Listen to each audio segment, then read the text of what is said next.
So let's go ahead and get started. Don't worry about seeing the fine details. We'll zoom in for this. This is a Prezi.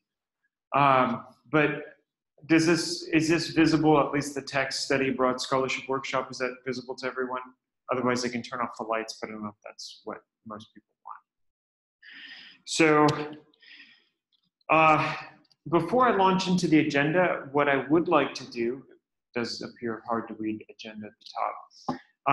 Before I do launch into the agenda, though, I would like to do introductions. So my name, for those of you who don't know me, and I recognize some faces, but I don't know that I know anyone's name.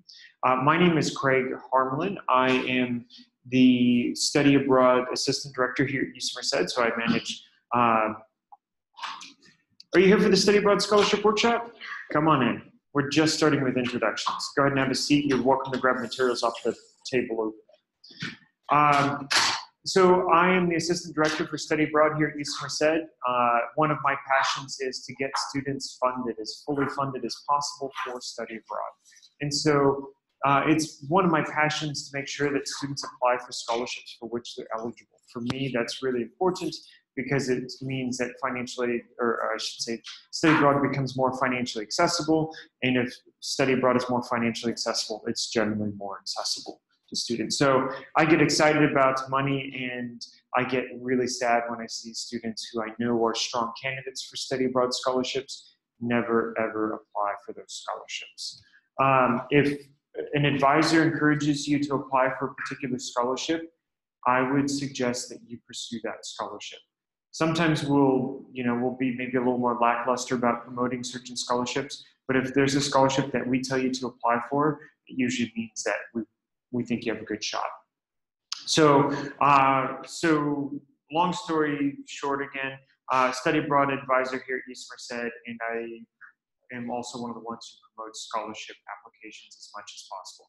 So let's do introductions around the room. We'll go pretty briefly.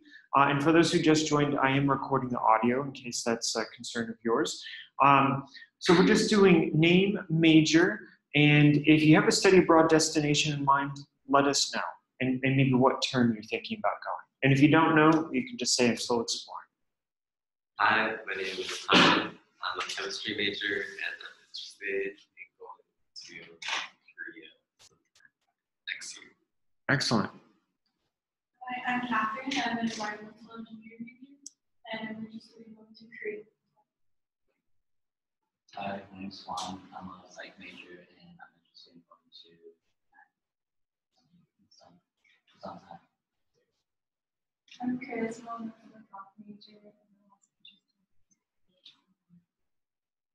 in I'm Anastasia. I'm a MBA major, and I'm still exploring. I'm Camila. I'm a computer science major, and I would like to go to Hong Kong sometime next year. I'm Rocio. I'm a political science major, and I'm I'm Gabe. I'm a computer science major, and I applied to go to Germany. my name is Catherine. I'm an anthropology major. I did go to Japan for the 2019-2020 year. Hi, my name is Teresa. I'm an econ major, and like most of us out here, either Korea or Japan. Hello, my name is Alicia. I'm interested in going. My major is Spanish, and I'm interested in going to Spain probably next year. Hi, I'm Ina. I'm an environmental engineering major. I'm also interested in going to Spain.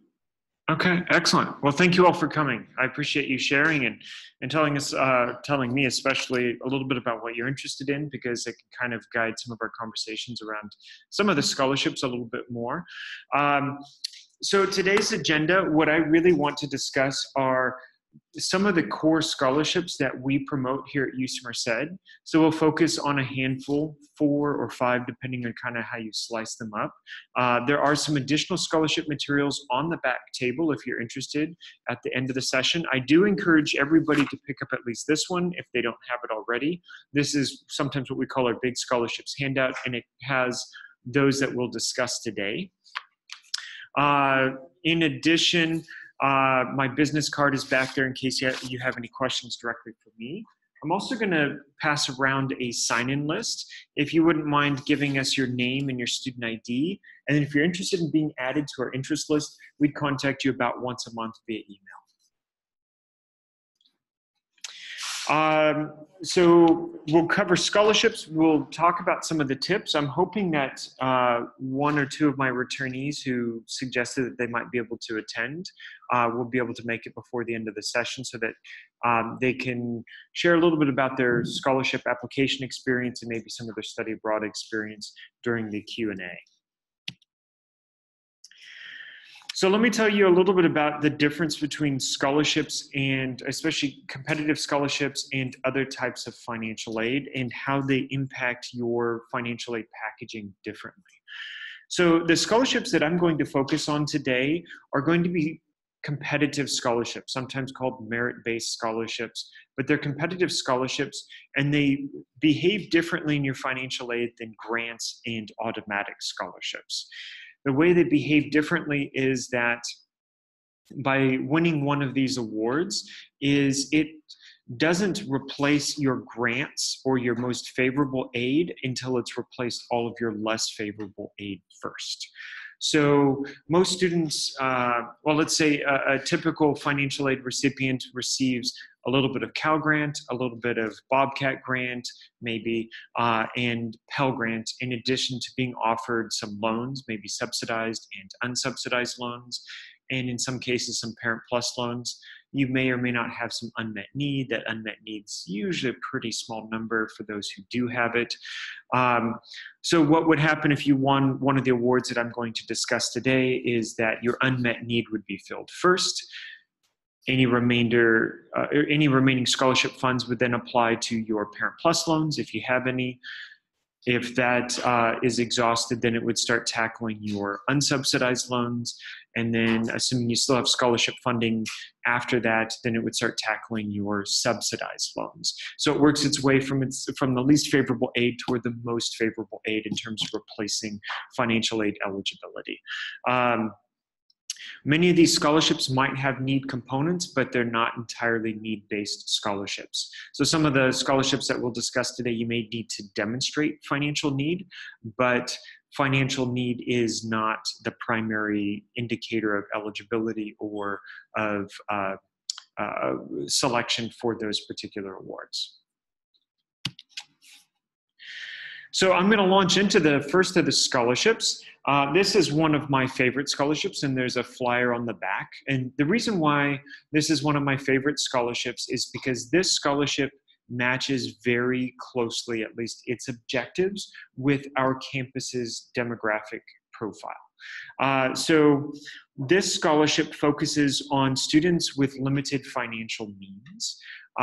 One of the indicators for that is the Pell Grant recipient status. So if you're a Pell Grant recipient, that's one of the primary requirements for this. And so this is looking at expanding study abroad access to students who might be challenged socioeconomically because of their family situation, their FAFSA in particular. This scholarship also highly emphasizes diversity, diversifying study abroad in a number of ways.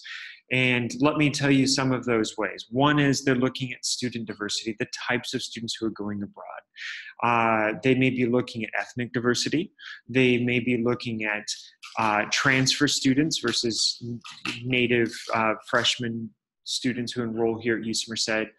They may be targeting students with accessibility or disability concerns.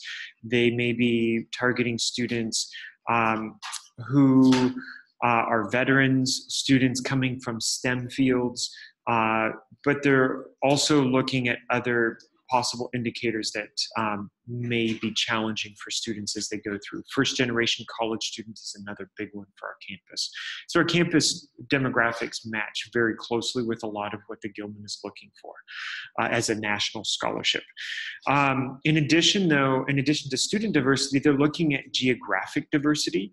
So students going particularly outside of Western Europe, outside of Australia, outside of New Zealand. And so the further off the beaten path you go, oftentimes the greater eligibility you have or the greater likelihood of landing this particular scholarship you would have. Students still get it to go to Europe, but your odds are much better going to a place like South America or East Asia or the Middle East.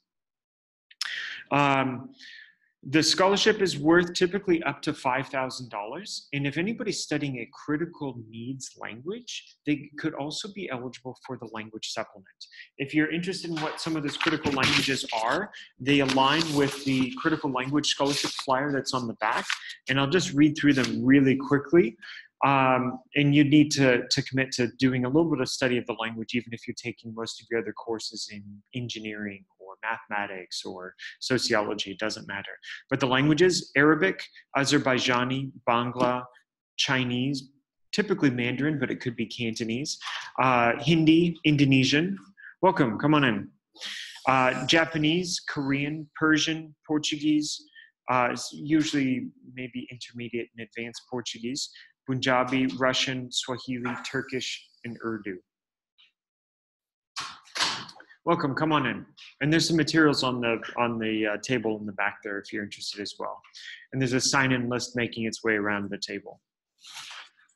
So those are the critical languages for which you could also get the $3,000 critical languages supplement.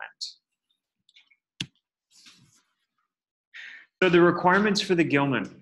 As I mentioned before, Pell Grant eligibility is one of the requirements. So if you're thinking about going abroad spring 2020, you'd need to be eligible for the Pell Grant during 1920. You do need to be a US citizen for this particular scholarship. You don't have to have citizenship at the time of application, but you do need to have US citizenship. You need to be naturalized if you aren't a US citizen already before departure. The other primary requirement for this scholarship is that you need to be studying in a country with a travel advisory level of 1 or 2. Almost all study abroad destinations will fall into one of those two advisory levels, because usually once we reach level 3, we're looking at suspending a program. If you have questions or if you can't find that information online, we can certainly help you, but almost every program across UCEAP and most other programs will be levels 1 or 2. How do you apply for the Gilman Scholarship? So for those of you thinking of programs beginning in summer or fall of 2019, the deadline is the first Tuesday of March. So we're looking at just under 3 weeks now. For those of you thinking about spring 2020 start or maybe winter 2020 start, that deadline is going to be October 1 or the first Tuesday in October.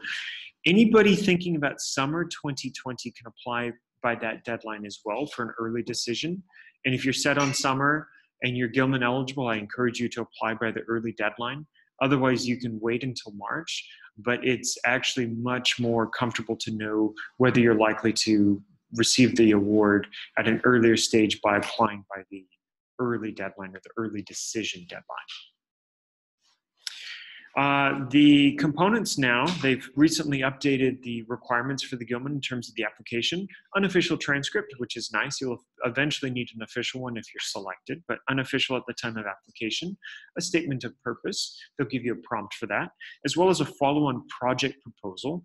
Basically, what type of service will you do to promote this scholarship or promote study abroad to especially individuals that you might identify with as diverse category of student that may be less represented within study abroad, as well as their online application.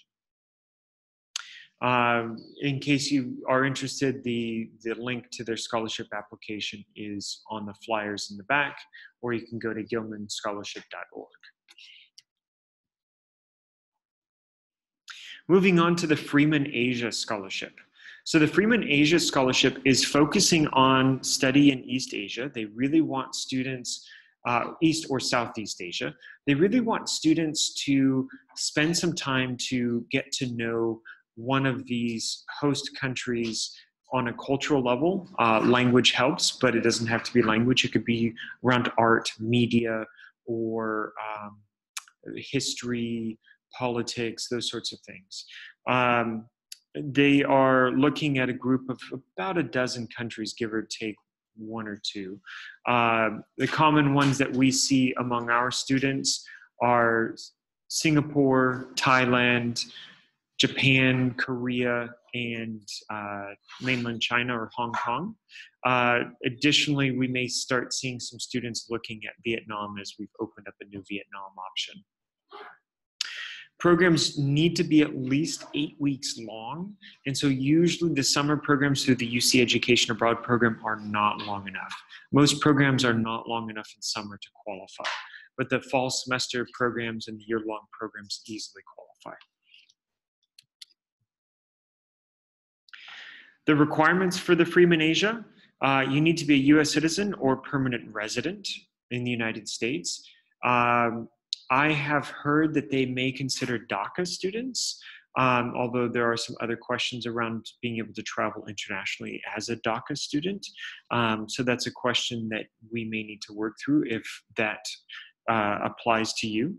You need to study in one of these targeted countries. Some of those that I didn't mention include Mongolia, Cambodia, Laos, and Malaysia. You need to have a 2.80 GPA. That's the minimum threshold. You need to have little to no experience in the host country. Maybe you vacation there for a week or two. That's usually fine. But if you've consistently spent every summer or every other summer visiting family in, say, Korea, that's probably not going to be an option for you for this scholarship. Again, 8 weeks minimum for the program, and you need to be able to return to UC Merced for one more semester to continue your study and to complete a service project tied to the scholarship.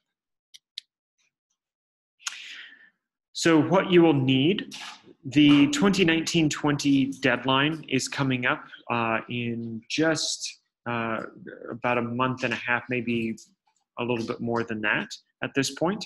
So the 5th of April, the components, at least last that we saw, will be an official transcript, student aid report, a financial aid award letter, a printout from the UC Merced cost of attendance page, your statement of purpose, the online application, and a service proposal that will be fairly similar to the service proposal that I described in for the Gilman Scholarship.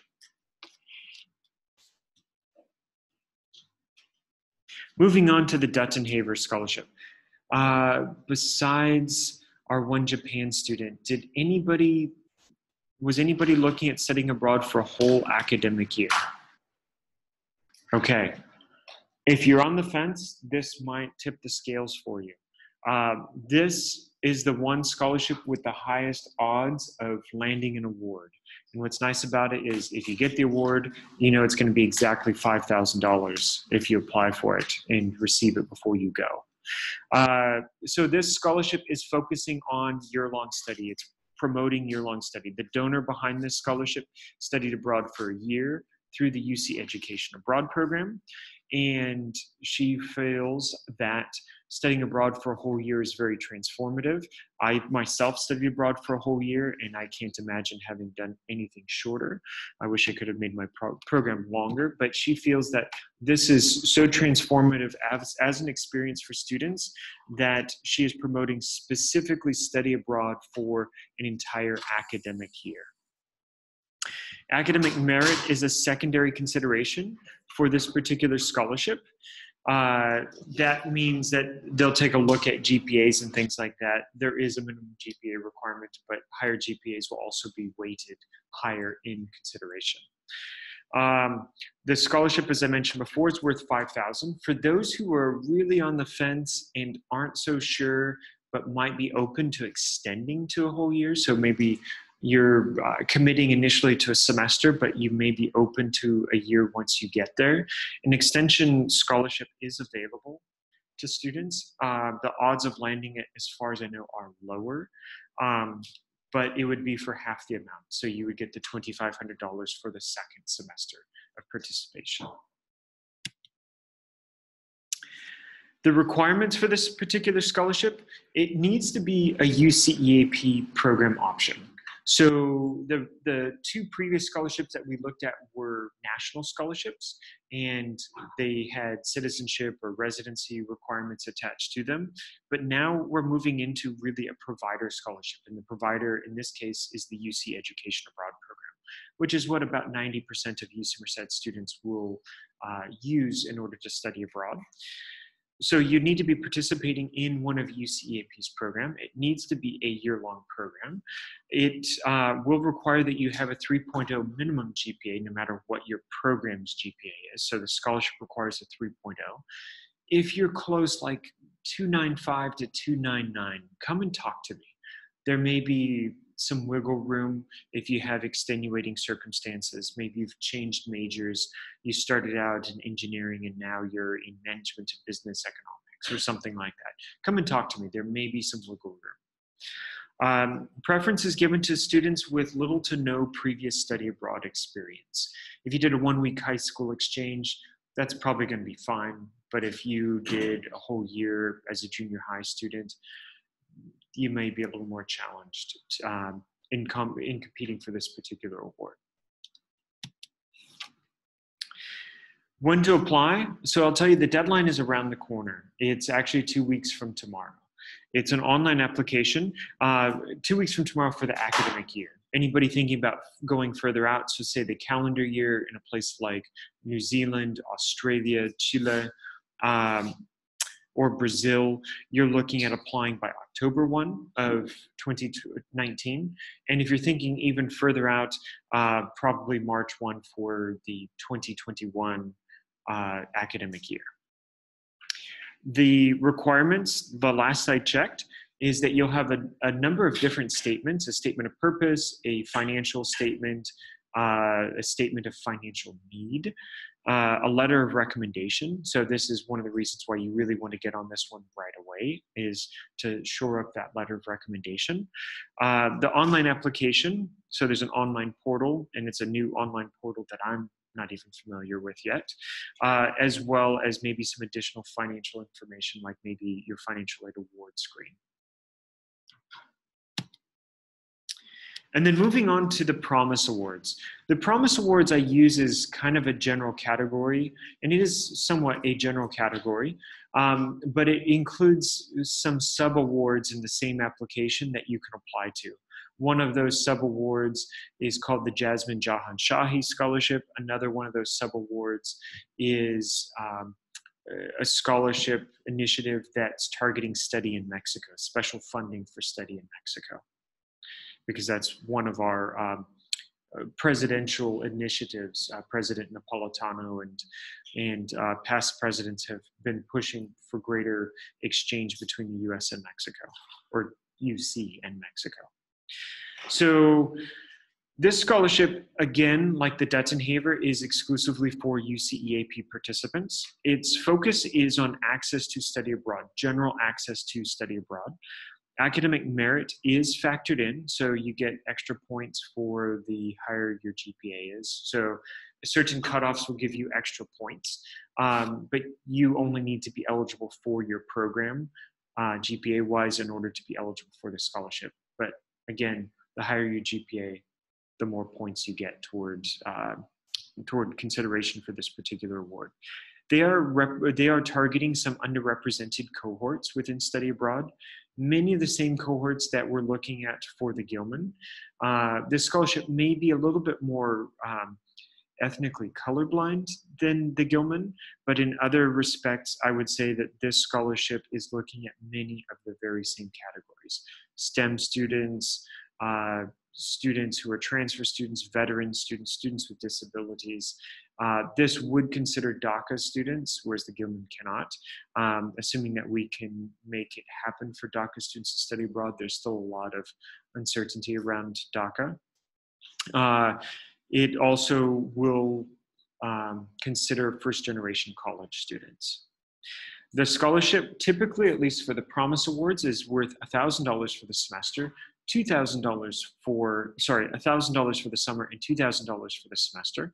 And students going for multiple terms, so say a summer plus fall, can apply for both terms and receive both awards. A student applying for the academic year or a calendar year can apply for each semester and win an award each semester. It's the only scholarship of which I'm aware that you can receive twice, or in some cases 3 times I've seen. The Promise Awards requirements. It's pretty simple. You need to be eligible for the program in which you apply and meet the deadline. The deadlines. First of all, anybody in the room at this point looking at summer 2019? Yes, 1. Anybody else? Okay. If nobody else is looking at summer 2019, this is for you. The deadline's tomorrow, 11:59 p.m. Otherwise, it's a month from tomorrow. So if you are considering studying abroad for fall 2019 or the academic year 2019, or your program includes the term fall 2019, your deadline will be March 15. Looking further down the road, September 15th. And it essentially is falling on the 15th of each of these months for each of these cycles. So depending on when your program runs, and again, if you're applying to study abroad for an entire academic year, you'll want to meet the fall deadline for the fall award and the spring deadline for the spring award. The online application is fairly simple now. They, as far as I'm aware, have eliminated the transcript requirement, and students simply need to complete the online application and the statement of purpose. If I'm mistaken on that transcript requirement, it will be an unofficial transcript upload, but I believe they're going to have your study abroad advisor verify your GPA.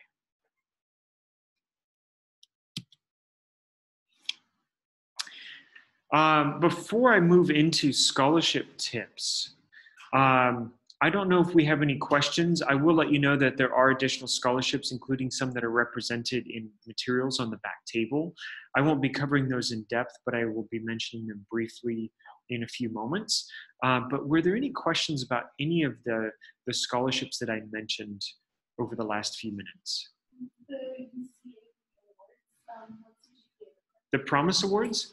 The Promise Awards don't have a specific GPA. You need to be eligible for the program to which you applied with UCAP.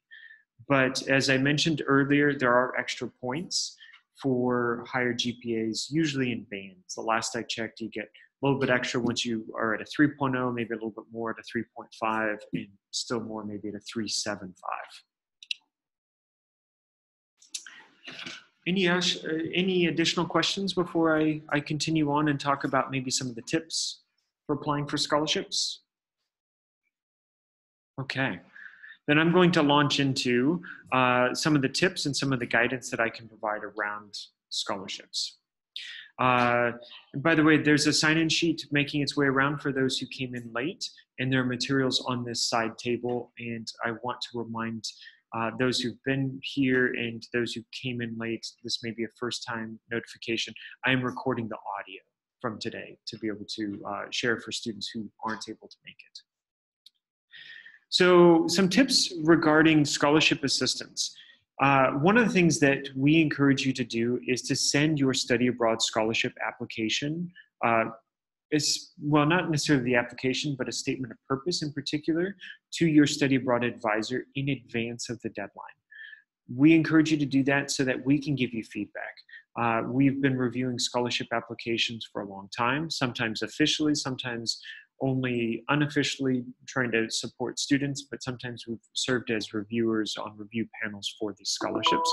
And so we would like to provide you some feedback where possible to help improve your scholarship applications. But we do ask that you give us at least a week's notice. Don't just schedule an appointment and hand it to us on paper. If you want an appointment to discuss it, I recommend that you also email your statement of purpose to us a week in advance of that appointment. We also encourage you to discuss with us any sort of follow-on project proposals that you're considering. This would be particularly for the Gilman or for the Freeman-ASIA scholarship. The service proposal that you need to propose needs to be viable. It needs to be something for which you have the resources.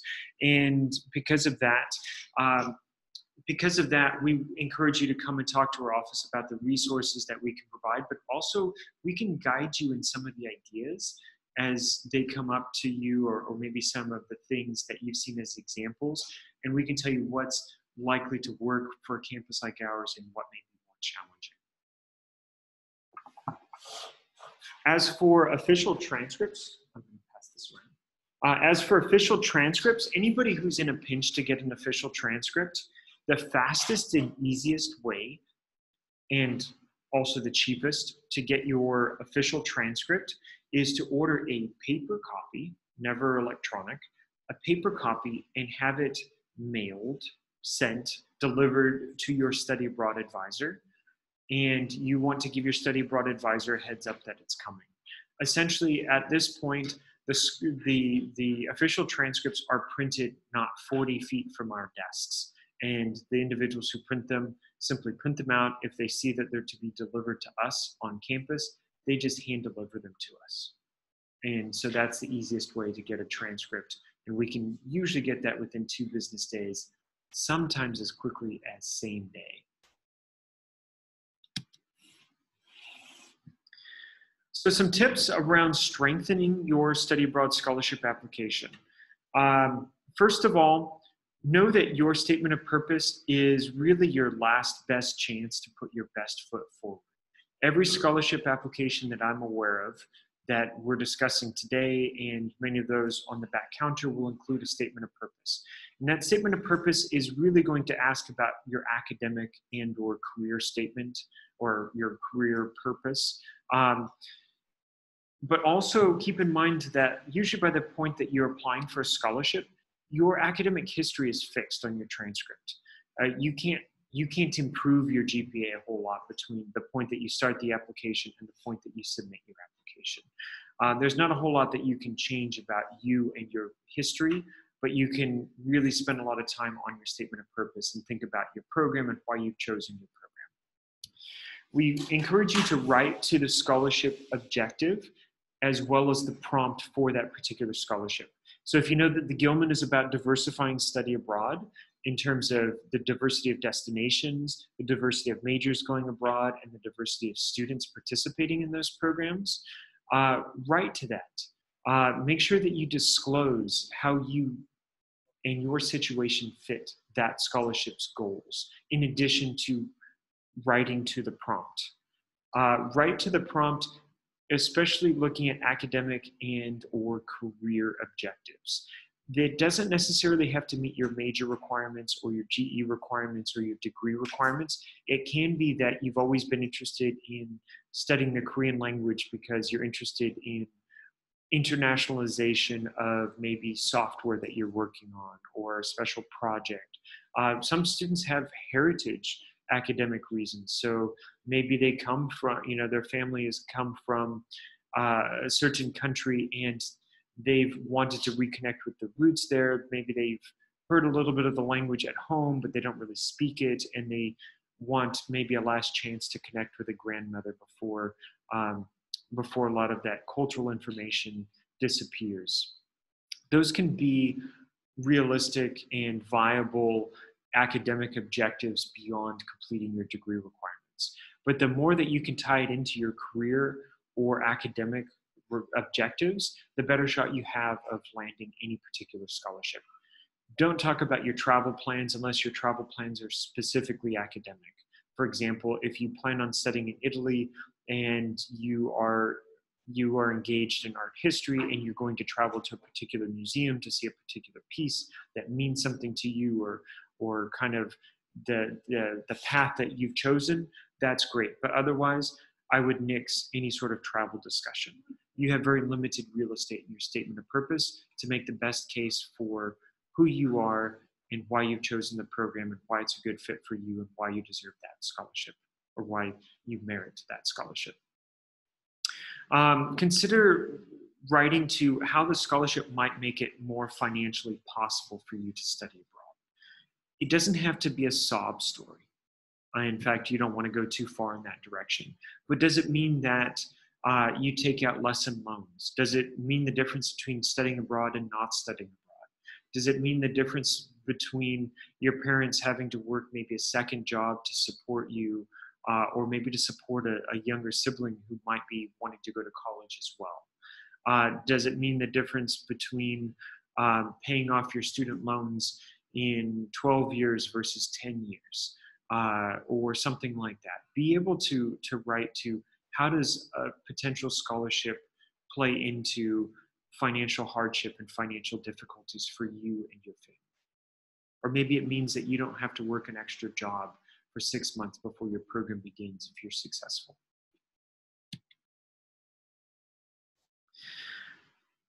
My next tip, although this probably should be the first tip, is start your application early. Of course, if your application's due tomorrow, we don't have a lot of flexibility, but maybe in your case, you've already started the application or at least explored it. But start as early as possible. I'll tell you that most scholarship applications won't open up more than 6 or 8 weeks before the scholarship is due, but that doesn't prevent you from exploring the scholarship, looking at what it entails, or even looking at the requirements based on a previous or current cycle, even if we're looking at studying abroad spring 2020 or further down the road. Take a look at what those requirements are. Take a look at the prompt. That might also help you consider what's the best study abroad program to make you eligible for a scholarship like this. So maybe at the top of your list was a country like France, but maybe Francophone Africa is a better fit for the scholarship that you're interested in and might actually make it more financially viable for you to be able to study abroad. And so that might actually shape the direction that you go in terms of considering your study abroad program. Or maybe it influences you to consider a semester instead of a summer, or to consider an academic year instead of a semester because of enhanced eligibility based on term, in addition to based on geography. Proofread your statement of purpose. I'll tell you, I've only ever witnessed one student receive the Gilman, which is a very prestigious and a wonderful award for UC Merced. But I've only ever seen one student receive the Gilman and fail to capitalize his or her own name. And that student was otherwise an outstanding student, a superstar. Proofread your application. Have somebody else look over your application. Have maybe 2 or 3 sets of eyes look over your study abroad application to make sure that you are hitting all the questions in the prompt that you possibly can, that you're writing to it, but also that your grammar is clean, that you're free of errors, that you're free of other sorts of maybe semantic mistakes. There are a lot of common semantic mistakes. And maybe so that a study abroad advisor can help you avoid a lot of the cliches that show up in study abroad scholarship applications. So looking at geographic diversity, especially for the Gilman, but I would say this applies to a number of other scholarships as well. If you are considering a more traditional study abroad destination, talk about why you've chosen that destination from an academic perspective. That academic rationale might tip the scales to give you better odds of landing, say, the Gilman or another scholarship for going to Europe as opposed to going to Africa or to South America or another location. So if Europe, especially Western and Central Europe, Australia or New Zealand are at the top of your list, be ready to explain from an academic or career perspective why you've chosen that program. Maybe you couldn't find something that worked for, I think I heard chemistry around the room, or maybe bioengineering. You couldn't find enough coursework in some of the more off the beaten path locations, but you found sufficient coursework at the University of Manchester in England. Talk about that. Or maybe there's a special internship opportunity that you can't find elsewhere. Be ready to talk about that. For the Gilman and the Promise Awards, I do encourage you to disclose diversity in your background. It won't be assumed. They won't look at your name and say, oh, this name doesn't seem to fit the common mold of a mainstream, typical study abroad student. They won't make those assumptions. If you are comfortable, and I encourage you to consider it, disclose how you meet some of those diversity objectives for those awards. But put them in context. It shouldn't be just a bunch of boxes that you're ticking off or a bullet point list. You should be putting those in context. So, for example, if your family background is hesitant to allow females to go far from home, what are the challenges that you have in encouraging or persuading your parents to allow you to study abroad? Or maybe you're a first generation college student and the whole concept of study abroad is so far out there just because it was so hard to convince your family to go off to college in the first place, or that there's value in going and getting a 4-year degree here at UC Merced. But on the flip side, maybe your diversity or your background is a source of inspiration to either yourself or to those around you. Maybe you're trying to encourage a younger sibling to broaden his or her horizons, and you want to set a positive example. And you want to trailblaze for that younger sibling. That can certainly be something else that comes up in the context of your study abroad application. The Gilman in particular will consider that UC Merced is a minority serving institution. UC Merced has been designated both an HSI, which is a Hispanic serving institution, and an APISI, which is Asian American, Native American, and Pacific Islander serving institution. And that should help students who identify with one of those categorizations and disclose that. It may help students to improve their scholarship potential for those particular awards. They should be aware of that when reviewing scholarship applications from a campus like ours. Any questions on the tips before I move on to some of the other scholarships? No questions. And none of my returnees have appeared yet, right? Everybody here is still planning to go abroad. Okay. We'll see if they make it before the end of time, but otherwise I'll just serve the time for the question and answers. So some other scholarships that you might want to consider, and some of these have some materials on the back table, and I may simply be referencing others. The Bourne Awards. First of all, the Bourne Awards will require that you be a US citizen. It will have a service requirement, and the service requirement is a lot more than the Gilman or the Freeman-ASIA service requirement. You're actually required to seek employment with the US government. In most cases, that'll be an area like the Department of Defense, the Department of State, one of the intelligence communities. And so you'd be seeking employment usually in one of those branches of government, but it also kind of gives you a head start or maybe kind of an edge on employment in one of those jobs upon graduation. So upon graduation or upon completion of your higher education, you need to seek employment with the US government. But the Bourne Awards is very language focused.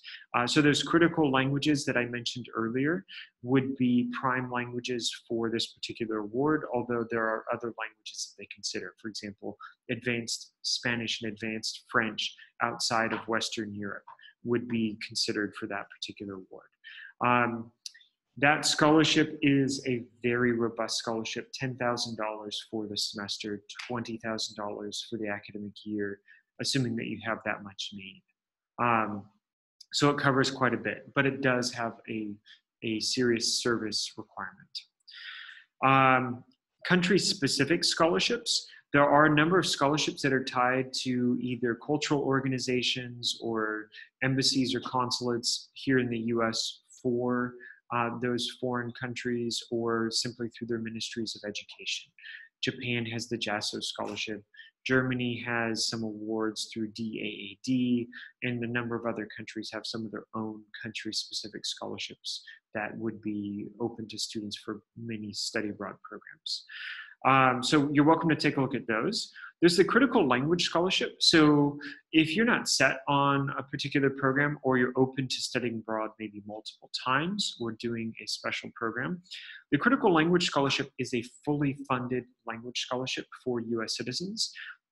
It's targeting those 15 languages that I mentioned. At least this year it's targeting those specific 15, but it may be a different set of languages next summer. So it's already past due for this year, but you could look at it for summer of 2020. And you would be committing to studying a target language intensely over the summer. I want to say it's about 8-10 weeks. And it's fully funded, including orientation. Pretty much, I think the only thing that you have to pay for is extra travel, your souvenirs, and maybe your passport. But everything else should be fully funded as long as you don't deviate from the program's itinerary. There is another scholarship out there that's open generally to students. It's not specific to the University of California or our campus, but as far as I know, does not have the citizenship requirement, and that is the Fund for Education Abroad. It's a nonprofit scholarship, but because it's open to everyone and it has limited funding, it also has, in my opinion, one of the lowest odds of landing this particular award, but it's still a prestigious name and a worthwhile scholarship if you have the time to apply for it. In addition, you could take a look at the Institute of International Education's travel grants and scholarships. In fact, studyabroadfunding.org is tied to IIE or IIE Passport, so that's their scholarship database. Keep in mind that many of those scholarships in that database are actually tied to specific program providers, just like UCEAP scholarships are tied to UCEAP opportunities. Those scholarships may be tied to the provider actually offering those awards. So if you find an award through, say, AIFS, you would need to do an AIFS program to pursue that particular award. So if you are doing a study abroad program outside of the UC Education Abroad program, take a look at that provider's awards specifically. So if anybody's thinking about even going through UC Davis for the summer, maybe summer of 2020, you could look at UC Davis's scholarships and award opportunities through them. If you're looking at a program like Semester at Sea, apply for Semester at Sea scholarships. And is anybody considering a program like the Czech Republic, Russia, the Middle East, or Africa, or Brazil in this room? Nobody? Okay. Well, if anybody changes their mind and they pursue a program through the UC Education Abroad program that's also co-administered by an organization called CIEE, you can apply to that organization's scholarships in addition to EAP scholarships. I already mentioned studyabroadfunding.org about 2 minutes ago, but you're also welcome to take a look at non-study abroad specific scholarships. So as long as they don't specifically forbid study abroad, you can often use them towards study abroad. For example, maybe you could apply for a Rotary scholarship or a scholarship through maybe your parent's employer and apply that to study abroad. Very few will specifically ban study abroad, although some of them may put some limitations on it.